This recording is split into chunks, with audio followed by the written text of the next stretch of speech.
والتابعين لهم بإحسان إلى قيام الساعة. اللهم صل وسلم على نبيك ورسولك محمد وعلى آله وصحبه ومن استنى بسنته إلى يوم الدين. Jazakumullahu khairan for taking time out of your break and your holidays to have a little discussion. And I really want this to be a discussion as much as possible. I'll try to reduce the amount of talking to I'm doing, and hopefully we can engage in a discussion. When Zaid and the Sheikh, our Sheikh,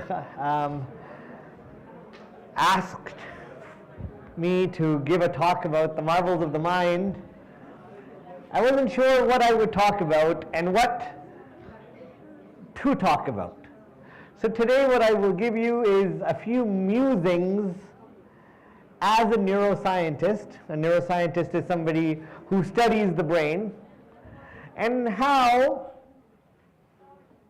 it fits in with us being Muslim, and how the brain is actually an important part of us not just functioning in the world as we do and living and continuing to do all of the various roles that we play, but even in our capacity as Muslims, as believers in Allah, and the role that it plays in us actually having that acknowledgement of our Creator, the knowledge of our Creator, knowing our Creator, and then beyond that, how we function as slaves of Allah subhanahu wa ta'ala. As slaves of Allah subhanahu wa ta'ala who are beholden to the laws that Allah subhanahu wa ta'ala created for all of us to follow. So, a little bit about myself first, and then we can continue from there, inshallah. So I am Jibran. I am a professor of neuroscience at Western. So a neuroscientist is somebody who studies the brain. And neuroscience is not one thing. You can be a computer scientist and be a neuroscientist. You can be an electrical engineer and be a neuroscientist. You can be a pharmacologist and be a neuroscientist. You can be a psychiatrist and be a neuroscientist. You can be a philosopher and be a neuroscientist. And most of all, you can be a Muslim and be a neuroscientist. The brain is this thing that we have up here. Some call it mukh, others call it dimagh, and we have all sorts of words for what's in between these two ears. Roughly weighs 3 pounds, so not the heaviest part of our body. Makes up less than 5% of the total body weight, but uses up more than 20% of all the energy in your body is used up by this thing. The signals traveling through the brain travel at speeds beyond nearly 500 kilometers per hour. There are 86 billion neurons in the brain. It shapes itself all the way from a very young age, especially in the first 5 years. The brain grows really fast, and by the time you're 5, your brain is pretty much the size it will be when you're an adult. It feels no pain itself, yet is responsible for feeling all of the signals from the body. The pain you feel, the sadness you feel, the happiness you feel, and all of those other emotions. It's what helps you be human. You have dreams and aspirations because of it. You have goals. You care for your family because of it. You think about others because of it. You feel others' pain because of it. You feel their sorrow because of it. And so it has an important role in making all of us who we are. One cool thing about the brain is that at any moment it's producing enough electricity to light up one of these light bulbs. That's how the brain communicates. So it's a physical thing. And so in our religion, when we talk about things, we often have the metaphysical and we have the physical. In the metaphysical realm, we have the things that we talk about, and mashallah, we had Dr. Rania Awad here, and we had Abdullah Rothman here, and they were talking about the nafs and the ruh, and those are the metaphysical. We don't have a physical entity that we call the nafs. What the brain gives us is essentially a physical entity that is connected to or potentially acts as a liaison between the metaphysical and the physical world in which we live in. So all of the desires that we talk about as the desires of the nafs, there are parts of the brain that mediate those desires. All of the emotions, the sadness and the anxiety, there are parts of the brain that mediate those. But then in addition to that, the concept that we often talk about, aql, intellect as we often translate it as, also mediated by the brain. But in addition to that, your ability to walk, mediated by the brain. Your ability to breathe, mediated by the brain. In fact, even in Islam, when we pronounce somebody as having passed away, one of those criteria is brainstem death. It's when those parts of the brain that are required for your body to function, you to be able to breathe by yourself, your heart to be able to beat by itself, is no longer possible. That's when you are pronounced as having been deceased. The other thing that I wanted to quickly touch upon is that we're no strangers to the brain. Muslims, for as long as Islamic scholars and scientists, most of the scholars of the past were polymaths. They weren't just scholars, they were also experts in medicine and physics and astronomy and whatever sciences that they had access to, they often brought them together. And it's actually because of the clear messaging in the Quran by Allah subhanahu wa ta'ala to us, in that, look to the skies. Verily in the creation of the heaven and the earth, the seas, the oceans, and the ships that sail amongst it, and within yourselves are signs that you seek to find Allah subhanahu wa ta'ala's creator, His identity, Allah subhanahu wa ta'ala's ability to create everything from nothing, His timelessness, Him being here before anything and being here after everything is gone. All of those attributes of Allah subhanahu wa ta'ala can be discovered through looking at the world around us. And so, going as far back as, and even I teach a 4th year neurobiology of mental illness course, and the first lecture in that course is always the history of mental illness. And we'll go all the way back to early times and talk about spirits and talk about how, that was what mental illness was thought to be. And then talk about how Aristotle felt about it and how Galen felt about it and how the Greeks and the Romans felt about it. And subhanAllah, what's the interesting thing is, when I get to the Muslims, that's when actually the science starts. We go from being non-scientific to almost immediately becoming scientific. 300 to 400 years before the first Calvinists or others would even come up with some of these concepts. And maybe that's my little piece of da'wah in the classroom. But it actually, people are often astounded by how far before, the first wave of biological psychiatry or the first wave of neuroscience, these findings were. And so we're no strangers to it, and so everybody from Ar-Razi, who discussed the anatomy and the functions of the different parts of the brain in his medical encyclopedia, he described the structures of the different parts of the brain and what they might do. Ibn Sina, while he was very much influenced by, the humors, the some of the influence of the the medicine that was practiced at that time, but he also was the first to propose that the brain was the seat of intellect and described its role in imagination, memory, reasoning. Dr. Rania talked at length about Abu Zayd al-Balkhi, and he identified mental illnesses, everything from OCD to anxiety. He talked about how mental disorders such as depression and anxiety, and he even advanced treatments for them that would be very much in line with the treatments that we use today.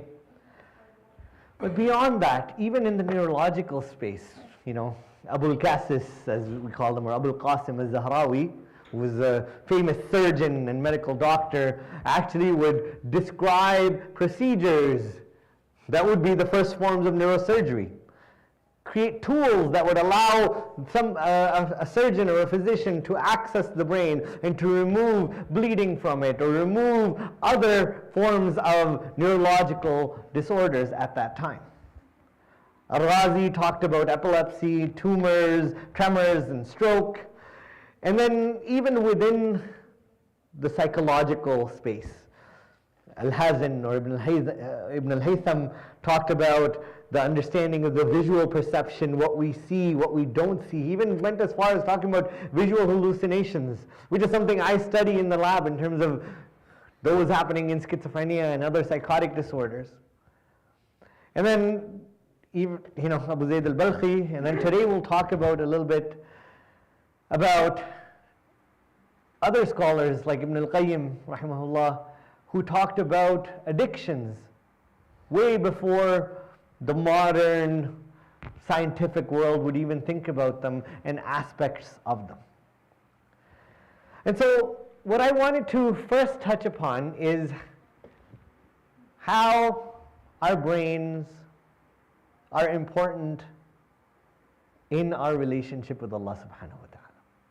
Going all the way back to recognizing Allah subhanahu wa ta'ala, but also how patterns that exist within our brain can sometimes allow us to lose touch with Allah subhanahu wa ta'ala. And one of these beautiful statements that captures both aspects of this is by Al-Imam Ibn al-Jawzi rahimahullah, who in the book Sayyid al-Khatir says, it's a beautiful statement, I'll read parts of it in Arabic and then I'll translate it for you. He says that تأملت على أكثر الناس عبادتهم, that I thought and I pondered about the ibadah, the acts of worship of most people. And he says فإذا هي عادات, and verily they are habits. فأما أرباب اليقظة, as for those who are the enlightened ones, the ones of intellect, the ones who are cognitively present, فعاداتهم عبادة حقيقية. For their acts of worship are true, or for their habits are true acts of worship. And he goes on, it's a full paragraph, and he says, فَإِنَّ الْغَافِلُ يَقُولُ سُبْحَانَ اللَّهِ, that somebody who's a ghafil, somebody who is a habitual Muslim, somebody who just does things out of habit, without thinking and being cognitively present, he might say Subhanallah adatan. He just says Subhanallah out of habit.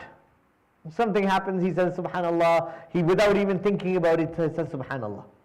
And then he says, that as for the one who is intellectually present, لا يزال كفكره في عجائب المخلوقات, that he does not stop pondering about the miracles in the creation of Allah subhanahu wa ta'ala. And now as a biologist, when I read this, I was blown away. Because he goes into, he says, أو في عزمة الخالق, or in the greatness of the Creator. So he says, فيحركه الفكر في ذلك فيقول, that thinking, that pondering, that focusing on the beauty of the creation of Allah subhanahu wa ta'ala makes him say Subhanallah.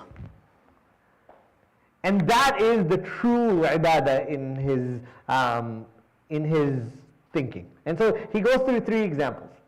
So he says, وَلَوْ أَنَّ إِنسَانًا تَفْكُرُ فِي رُمَّانَ, that if a human was to think about a pomegranate, and he says about its seed, and how around the pit the water is captured by a membrane.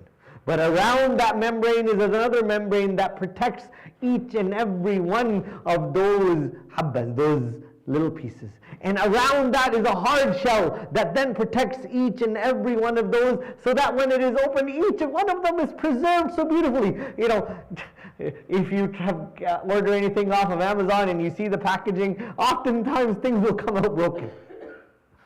But subhanAllah, when you think about a pomegranate, Allah subhanahu wa ta'ala, the perfect of creators, Ahsanul Khaliqeen, has created layer upon layer of perfection that allows for each piece of that pomegranate, each seed, to come out beautifully, preserved in its moisture, preserved in its textures, the crispiness, and all of that. And you know when it's overripe or it's gone bad. Those look different, right? They don't have the same color, they don't have the same crispiness, they don't have the same juiciness, and all of that is because Allah subhanahu wa ta'ala created each of those things. And then he goes on. He says about either the creation of the chick inside the egg or the human fetus inside the womb. And he talks about each going from the nutfa, going from the clot to through each of the stages. And he talks about that in great detail, and how the muscles are placed onto the bones, and how the tendons connect the bones to the muscles, and how he goes through each and every one of those things. And he says that among countless creations, such reflection would compel them to glorify the Creator, exclaiming, Subhanallah. This glorification, and this is where it's so beautiful. So it says, فَقَالَ سُبْحَانَ اللَّهِ وَكَانَ هَذَا التَّسْبِيحِ ثَمْرَةُ الْفِكْرِ. And that this tasbih that this person does after pondering upon the creation, that is the fruit of their intellectual pursuit, of their intellectual line of inquiry, of their pondering upon the creation of Allah subhanahu wa ta'ala. And that's what leads them to say Subhanallah, and that is different from somebody who does it habitually. And the reason for me it was so interesting to think about this is I study habits. As somebody who studies addiction, that becomes a part and parcel of what you study. And one of the things that we know about habits is a habit. Actually, I'll ask you first. What is a habit? Sorry? You're used to doing it. Any other thoughts? Yes? Like a pattern of behavior that's subconsciously performed. Okay, so subconsciously performed, that's a good one, and it's a pattern of behavior. How do you develop a habit? Sorry? Repeating the same thing? Somebody else said something? Or maybe not. Repeatedly. So what it is, a habit is when your brain notices that you do something a lot. Because as I started with, it's a small part of your body in terms of weight, but it uses 20% of the energy. It's kind of like the air conditioner in your house, especially on a hot summer day. It uses up the bulk of your electricity. So what does your smart thermometer or thermostat do? It comes up with routines to reduce the usage of air conditioning when it may be night out and it's not so hot, and to use it when the rate of the electricity is cheaper, and maybe use it less when it's more expensive. And so it automatizes it, and that's what the brain does. Anything that you repeat over and over and over again, your brain will automatize it or make it habitual so that it uses less energy. And so that's where, when it comes to our recognition of Allah subhanahu wa ta'ala or our worship of Allah subhanahu wa ta'ala, often we talk about, I want to get into the habit of praying. We should all get into the habit of praying, but praying should not become a habit. Why is that? If it becomes automatic, as soon as you're saying Allahu Akbar, your brain has gone into autopilot all the way until Assalamu alaikum wa rahmatullah. It just fast forward through that whole thing, and for you it's like, did I pray 2 or 3? Did I read Fatiha in every prayer? Did I miss a rak'ah? Did I miss a sajda? Your brain was pretty much out of it because it automatized it. Right? So how do we go from being, and so the statement essentially of Ibn al-Jawzi rahimahullah can be captured as the essence of it is that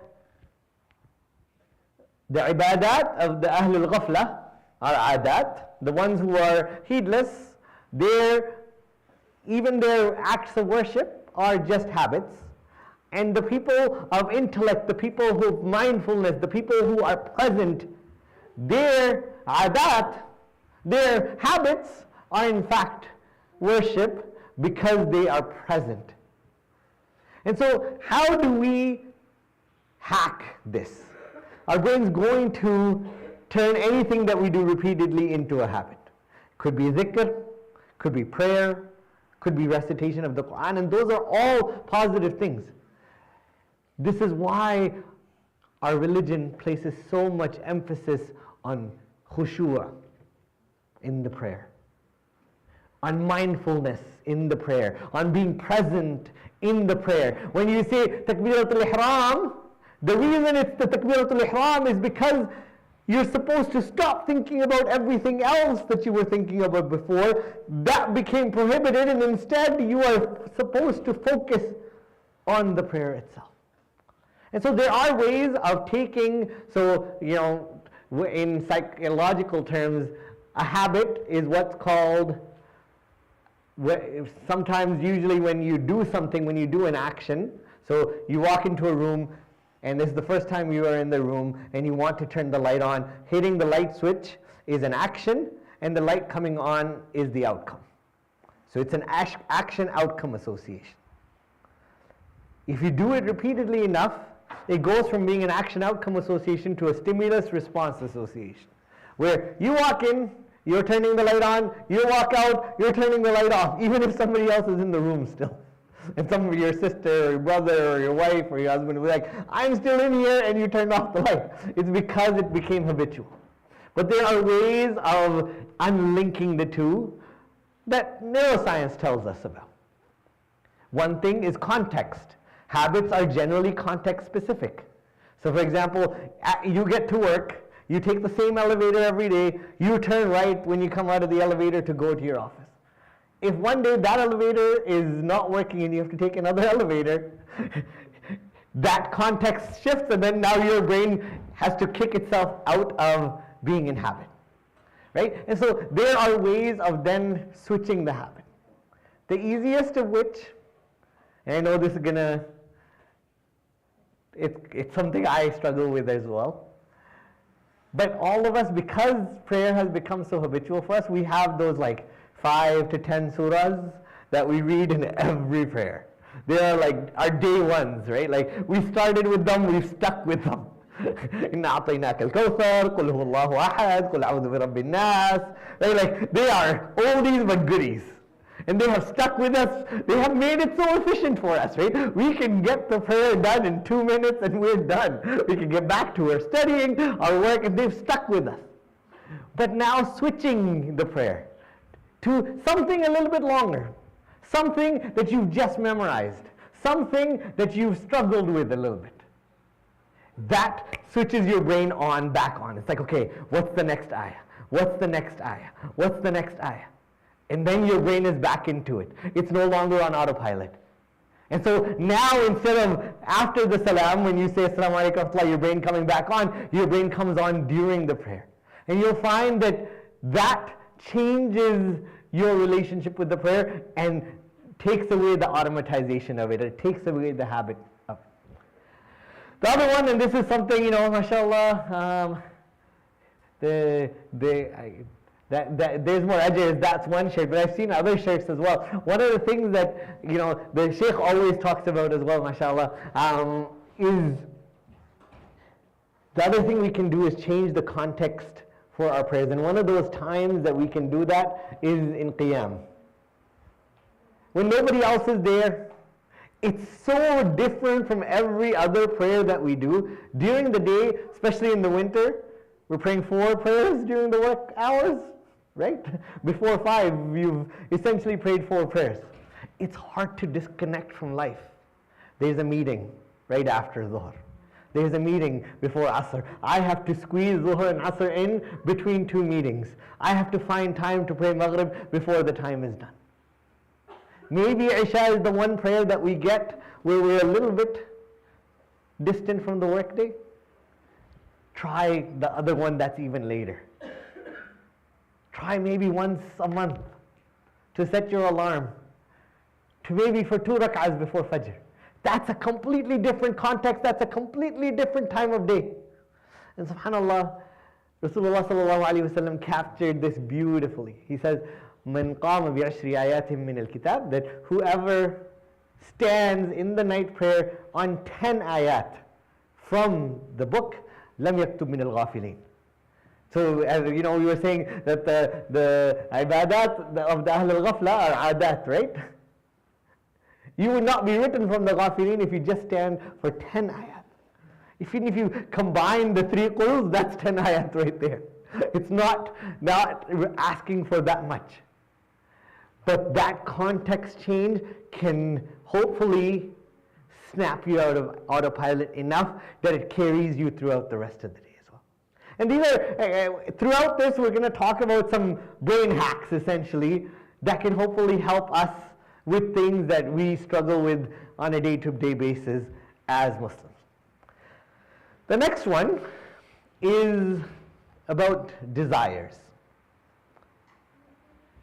And subhanAllah, again, our scholars were talking about this way before anybody else was. I'm just going to have that.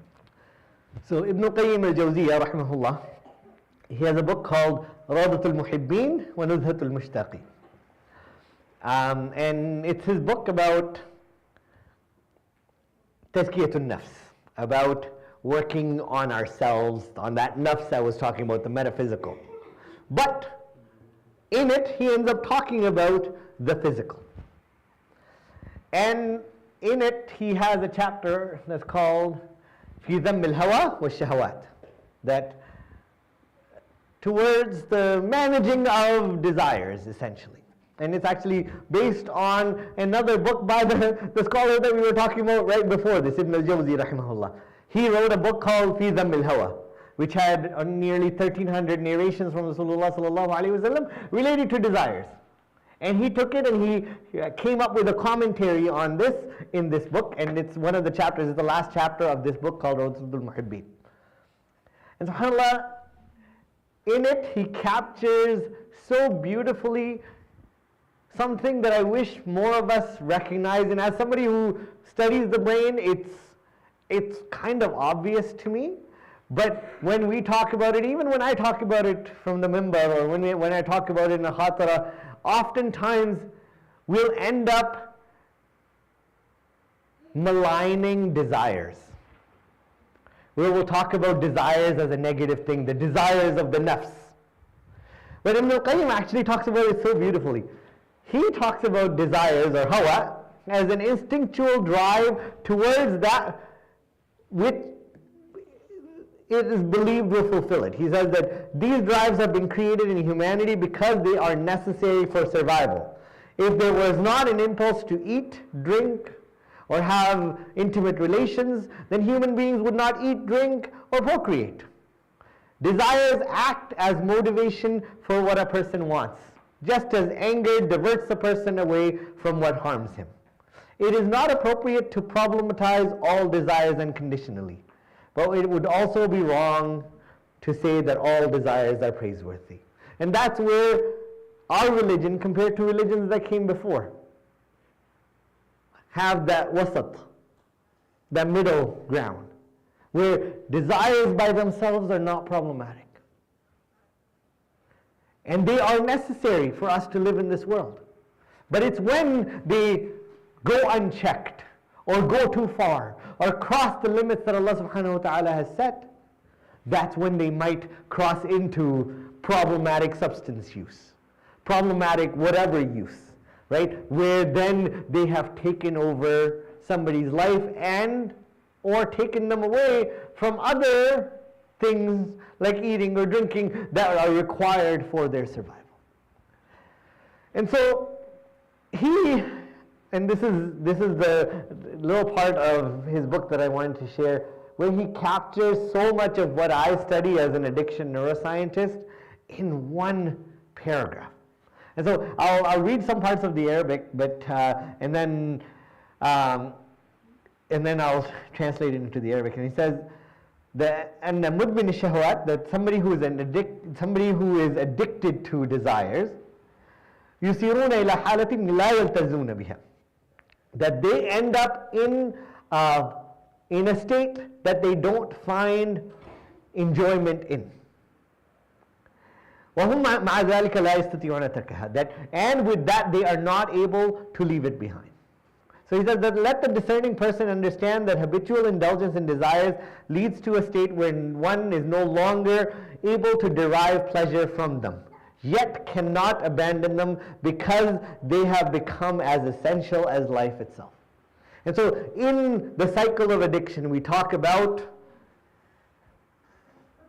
the euphoria, the positive reinforcement that initially comes from something you're addicted to. It could be a substance, it could be a behavior. And then eventually it goes from that to when you don't have the substance, then you have withdrawal from it, or you're craving for it, and as a result you want more of it. An important piece of that is what results in increase in that use is what's called tolerance. Initially, the amount of whatever it was, that behavior, the drug, the required to achieve the euphoric state was this much. But over time, the pleasure derived from it decreased, and so you needed more and more and more of it. And that's what's called dose escalation as a result of tolerance. And so he captures it so beautifully. He says this is why you see someone who is addicted to alcohol or lust. In this case, and subhanAllah, he passed away in 750 Hijrah, 751 Hijrah. So 300 years at least before the first Calvinist priests would even talk about addiction. And here he talks about two types of addiction that we hear about in our context now, probably more than ever before. One substance, alcohol. One behavioral, sexual. Right? In fact, in our community, the thing that parents talk to imams about are my son's vaping, my son's using cannabis, or pornography addiction. And Dr. Ahmed wanted to share something. Yeah. Yeah, these are taboo topics that we have to talk about. But this is what, marriages are destroyed because of it. I got married, I found out he's addicted to cannabis. I got married, I found out he's addicted to pornography. If the lives are destroyed, marriages are destroyed, and it's because we don't talk about it. And it's important that we talk about it. Right? And so he actually captures it, and he says one substance, one behavioral. He captures both of them.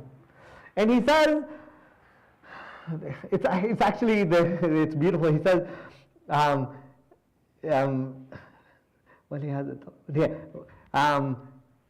so ولهذا ترى مدمن الخمر والجماعة لا يلتذ به عشر معشار التذاذب من يفعله نادرا في الأحيان. That the person who is addicted to either the alcohol or sexual activity does not experience 1/10 of the pleasure of the person who partakes in it moderately.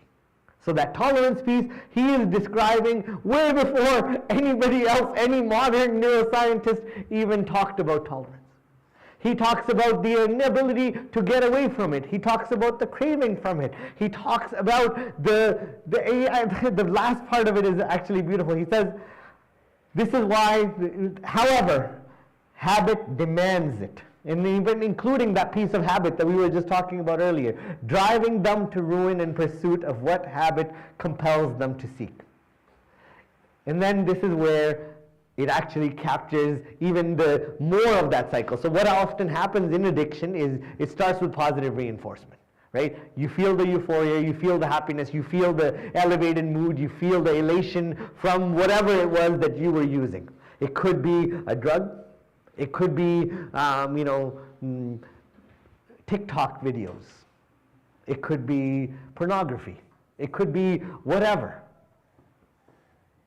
And then it goes from being positive reinforcement to negative reinforcement, where after a while you're using the substance or the behavior not to feel the elation, but just to remove the negative affect that happens when you don't have it anymore, because it's become a habit, it's become a compulsion.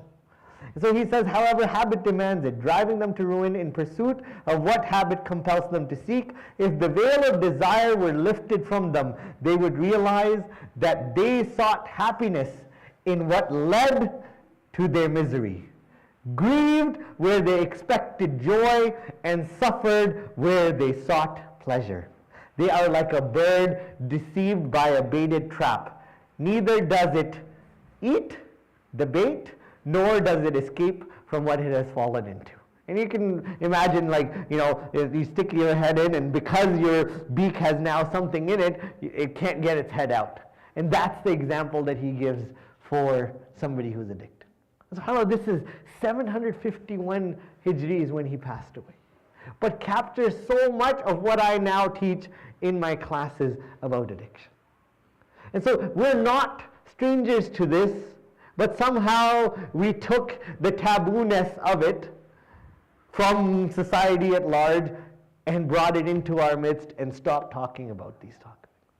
And so again here, just like we said about the first example, the second, even in this example, context matters. Context is often an important part of reinforced behavior. You have context-specific associations. Somebody who is addicted to alcohol, when they see a bar, they see a cue that was associated with their alcohol, even if they have now been abstinent, that results in a reinstatement. That results in them falling back in. And so recognize those contexts in which you fall into, or somebody you know might fall into their addictive behavior. You can try to avoid those contexts. You can try to work towards extinction, where you form or work towards unpairing. And Ibn al-Qayyim rahimahullah in the same book actually goes through 50 steps. There's actually a recent Yaqeen article on it talking about how to work yourself out of this. And so I'm happy to share it with anybody if that would be helpful. And then, I don't want to go too long, but the last thing I'll do is talk about another piece of this that actually ties in with what we've just been talking about. Just like there's tolerance and desensitization to what was positive, there is the brain, because of how it is, it's vulnerable to the same processes becoming negative or maladaptive as well. And I wanted to talk about that specifically in the context of what's happening with our brothers and sisters in Gaza, in Lebanon, in these last few months, and over the past year in Gaza, or over a year. Probably more than ever before in our lives, we have seen images that we never thought we would see. Images that are far too horrific to even describe in words. But have you noticed that the first time, maybe a year ago when you saw those images, the visceral responses from your body, the inability to sleep, the inability to think and function at work is not the same anymore? And it's maybe only the most horrific of pictures that are more horrific than any pictures that came before it that now elicit that response. This is again the brain at work. in a process called desensitization, right? If you probably have heard of people who take ice baths and their body gets used to it, right? Or, mashallah, Dr. Ahmed runs in the minus 15 degree weather and your body gets used to whatever it's exposed to. The brain's goal is to achieve or reach homeostasis. In whatever is changing, it's going to now upregulate some things, downregulate other things to now make that the new norm. Make that the new homeostatic set point, as it's called. This is the new normal for you. And so when we see those images, our brain, the first time, it says, this was not working. You weren't able to do work, you weren't able to sleep, you weren't able to do all of those things. I'm going to now turn up the thermostat a little bit so that becomes normal. And that continues to become normal until much more horrific images elicit that same response. And so, Dr. Ahmed often talks about if you need to shut off things for yourself, for your own mental health, do that. But also, I think as a community, we need to realize that desensitization of our brains to those images helps no one. Right? Like, you can't watch a nasheed or a Quran recitation on YouTube without seeing kids in Yemen starving, because that's what our relief organizations choose to put up in ads in front of you. Right? You can't go on, and I know why we're doing this. It works. It pulls at our heartstrings and we give from our wealth. But desensitized brains of us Muslims hurt us in the long run. If we no longer feel the pain the same way we did the first time, that's a problem. Yeah, Ahmed. The Zionists are more psychologically astute than we give them credit. Yeah. They know what they're doing. Yeah. And they should be outraged. Yeah. And we should be horrified. Yeah. And we should not normalize this. Yeah. And that takes a conscious effort. Yeah. So Dr. Ahmed said that, the powers that be, or the Zionists in this case, are more psychologically astute than we give them credit for, and that this is a part of what is happening. But we need to recognize that, and as a result, maybe practice some more discretion with what we share on our own social media, or on our own WhatsApp groups, or whatever. Even just think about developing brains amongst us. Our kids have seen images far more horrific than they should have seen at their ages. And their brains are developing still. And any exogenous influence on a developing brain is very different from a developed brain. And so let's recognize that. And the last thing I'll leave with, and this is another thing that essentially happens because of our brain, but it's a real thing. And it's actually what has been used to allow for what's happening in Gaza for the past year. It's something called dehumanization. And there's a whole body of literature in social neuroscience on dehumanization.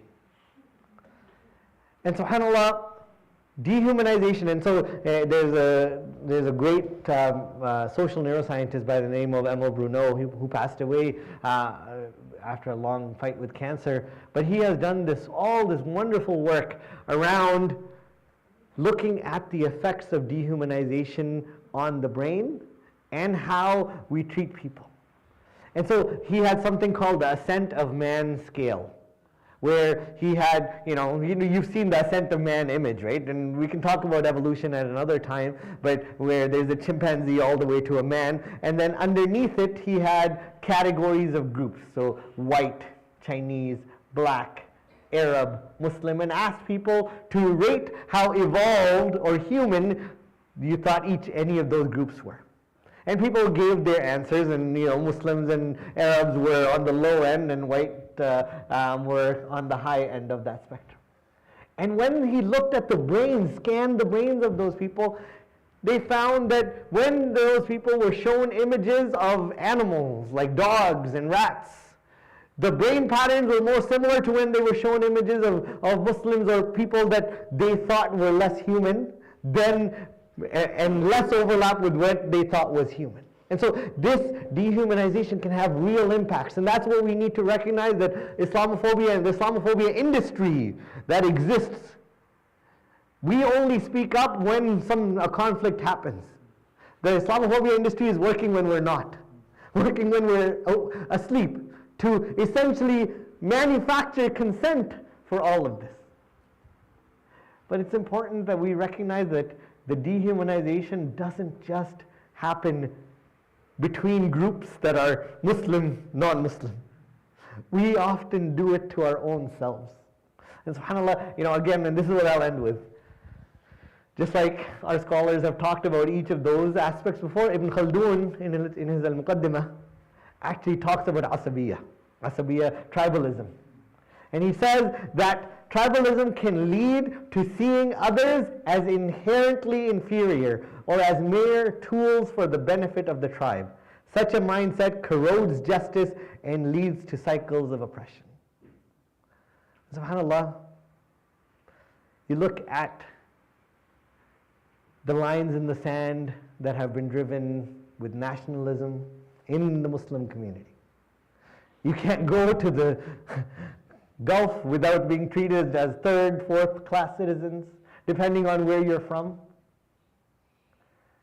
If you're Salafi, you dehumanize Sufis. If you're Sufi, you dehumanize Salafis. You dehumanize another person. We are doing the exact same thing to each other that make another Muslim less human, less Muslim, less deserving of our love, less deserving of our respect, less deserving of us feeling their pain, despite what Rasulullah ﷺ said to us about us being like one body. And if one part of the body is hurting, then the rest of the body feel. He just didn't say the pain. He says sahar wal humma, the sleeplessness and fever. Literally, that's what, if you've had a sleepless night or if you've had a fever, it's not comfortable. How often do we feel, and how often do we let those lines in the sand or those in versus out group dynamics impact even the pain that we feel from our brothers and sisters? Yemen, when the famine happens, it's because it's a Muslim country doing it. Maybe it's okay. Sudan, UAE is supporting them. Maybe it's okay. Right? SubhanAllah, like we have let these lines in the sand allow us to dehumanize our own ummah. And so before we point fingers to the others dehumanizing us with Islamophobia, let's look inwards as well. Let's not let the same things that they use to dehumanize us and destroy us and kill us and have consent for it destroy our ummah. And let's get back to having an ummatic mindset where the ummah comes first. Doesn't matter where we're from, what tribe we're from, in what country.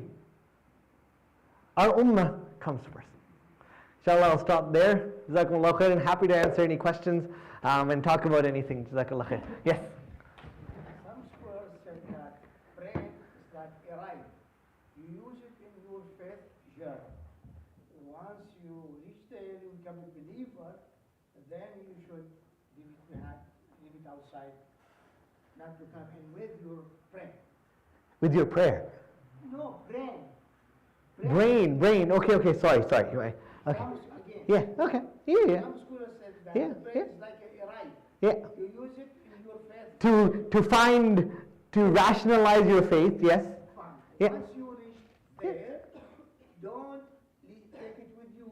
Leave it outside. You pray, Okay. Leave it outside. Okay. How come? If it is so, then we won't see all this Islamic legacy we have. Yeah. Regarding Quran, many explanations. Regarding Hadith, Yeah. many explanations, many different opinions. So if these scholars they use their brain, Yeah. then we won't have any of our Islamic legacy. Yeah. No? So our brain should not be eliminated, should be always with us. Yeah. It's not to leave it behind. It's not to leave it outside. Yeah. No, and we have to, I think our minds, They are not saying, they are saying the opposite. No, and I think it probably is a